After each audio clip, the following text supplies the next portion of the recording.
विधिमंडळाच्या हिवाळी अधिवेशनाचा आज सूप वाजणार। अंतिम आठवडा प्रस्तावावर मुख्यमंत्री फडणवीस उत्तर देणार, तर शेवटच्या दिवशी सुद्धा विरोधक कायदा आणि सुव्यवस्थेच्या मुद्द्यावर आक्रमक होणार।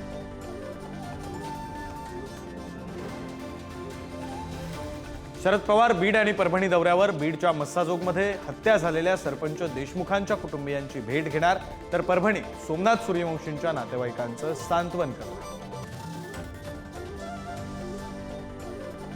परभणी हिंसाचार प्रकरणातील सोमनाथ सूर्यवंशीचा मृत्यू श्वसनाच्या आजारामुळे। मुख्यमंत्र्यांची विधानसभेत माहिती, तर फडणवीसांच्या निवेदनानंतर दलित संघटना आक्रमक। परभणीतील हिंसाचार आणि सोमनाथ सूर्यवंशी मृत्यू प्रकरणाच्या निषेधार्थ आज जालना बंदची हाक। जालना कृषी उत्पन्न बाजार समितीही राहणार बंद।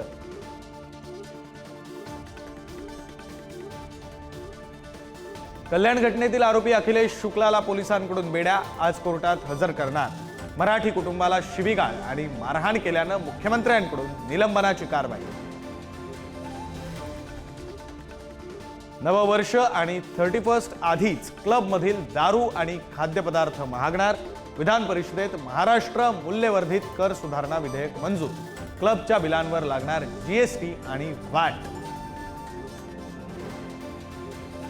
मुंबईतील बोट दुर्घटनेच्या चौकशीसाठी नौदलाकडून समिती स्थापन। नेव्हल क्राफ्टच्या चालकाचं नियंत्रण सुटल्यानं अपघात।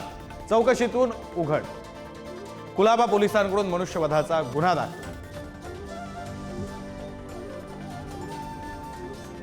बीड, नांदेड, धाराशिव नंतर बोगस औषधांचं लोण बुलढाण्यात। 24 लाखांचा मुद्देमाल जप्त। अन्न व औषध प्रशासनाची धडक कारवाई। आरोपींची चौकशी सुरू। संसद धक्काबुक्की प्रकरणाचा तपास गुन्हे शाखेकडे। राहुल गांधींविरोधात 6 कलमांखाली एफआयआर दाखल। धक्काबुक्कीत भाजपचे 2 खासदार जखमी। शिर्डीतील साई मूर्तीची झीज रोखण्यासाठी दुग्धाभिषेक टाळा। मुंबईच्या छत्रपती शिवाजी महाराज वस्तू संग्रहालयाच्या तज्ञांचा सल्ला। 1.5 महिन्यात सविस्तर अहवाल देणार।